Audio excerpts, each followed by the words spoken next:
Assalamualaikum warahmatullahi wabarakatuh. Sugeng enjang para siswa kelas sekawan A ingkang Busara tresnani. Dinten sakmenika kita sinau basa Jawa ing wulangan kalih patemon 3 tembang maca pat gambuh kaliyan Busara. Assalamualaikum warahmatullahi wabarakatuh. Selamat pagi semua anak-anakku kelas 4 yang semangat, yang rajin, yang Busara sayangi. Pada kesempatan kali ini kita belajar bahasa Jawa di bab 2 pertemuan ketiga, masih di judul bab yang sama, yaitu tembang mocopat gambuh bersama dengan Busara. Monggo dipun bika ing kaca Pak Belas patemon 3. Kita waos sesarengan. Silahkan dibuka pada halaman 14 pertemuan ketiga, kita baca bersama-sama. Geguritan kuwi istilah ana ing basa Jawa, yen ing bahasa Indonesia diarani puisi.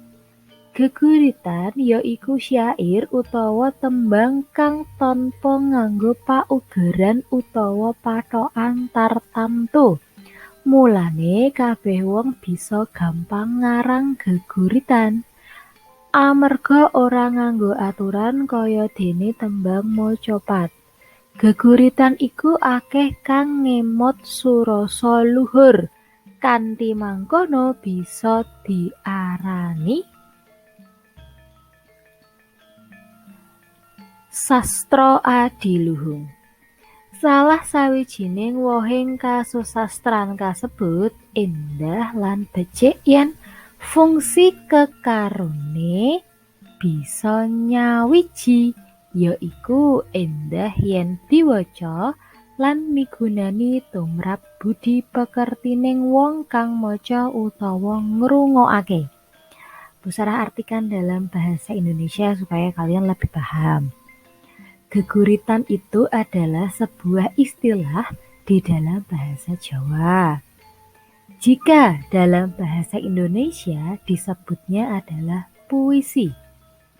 Geguritan atau puisi itu artinya adalah syair atau lagu yang tidak menggunakan paugeran, itu aturan atau patokan tertentu.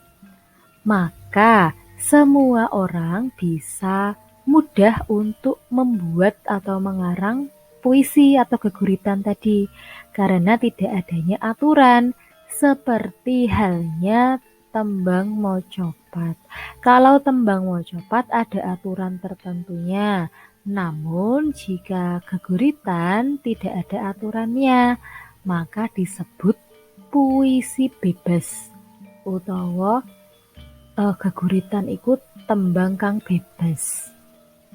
Ngoten. Geguritan tadi banyak yang mengandung nilai-nilai luhur. Surasa itu nilai luhur. Contohnya nasihat itu nilai luhur. Kanthi mengkono, dengan begitu bisa diartikan bahwa geguritan itu adalah sebuah sastra yang luhur. Adiluhung itu luhur. Salah satunya dari buah kesusastraan tersebut yaitu indah dan baik jika fungsi keduanya tadi bisa menyatu. Fungsi apa? Ya ada fungsi endah atau indah tadi dan juga fungsi becik atau fungsi kebaikan.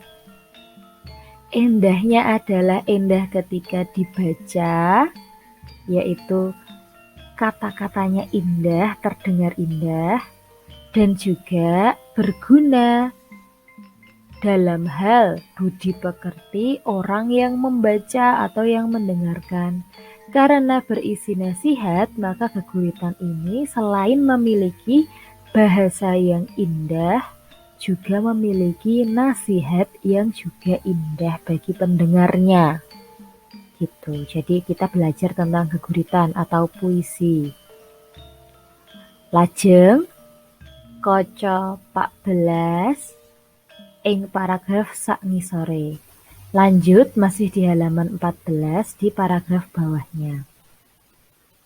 Nalika arep nggawe geguritan kudu nggatekake pirang-pirang perkara ingkang wigati.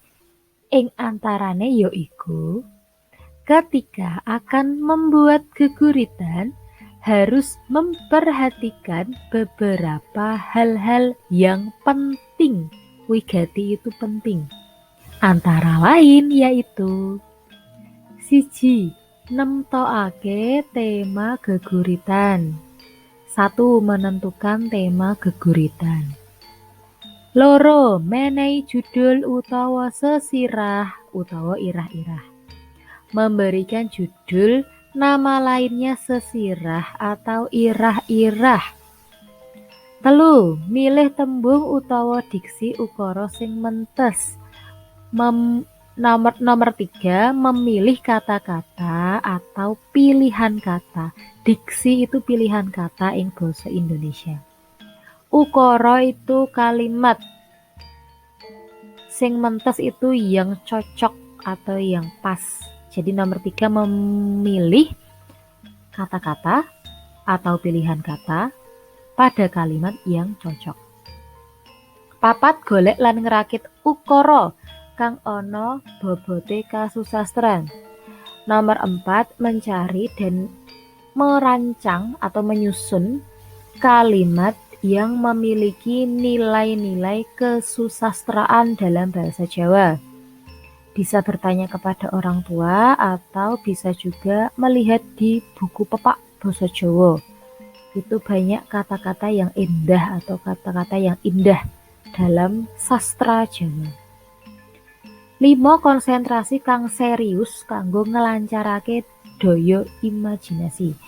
Nomor 5, berkonsentrasi yang serius untuk melancarkan daya imajinasi. Daya imajinasi itu daya khayalan. 6. Diwaca bola-bali lan diteliti meneh endi sing kurang trep. Nomor 6, dibaca berulang kali dan juga diteliti lagi. Adakah kata-kata yang kurang pas? Kurang trep itu kurang pas. Lajeng monggo dipun bika ing kaca 15.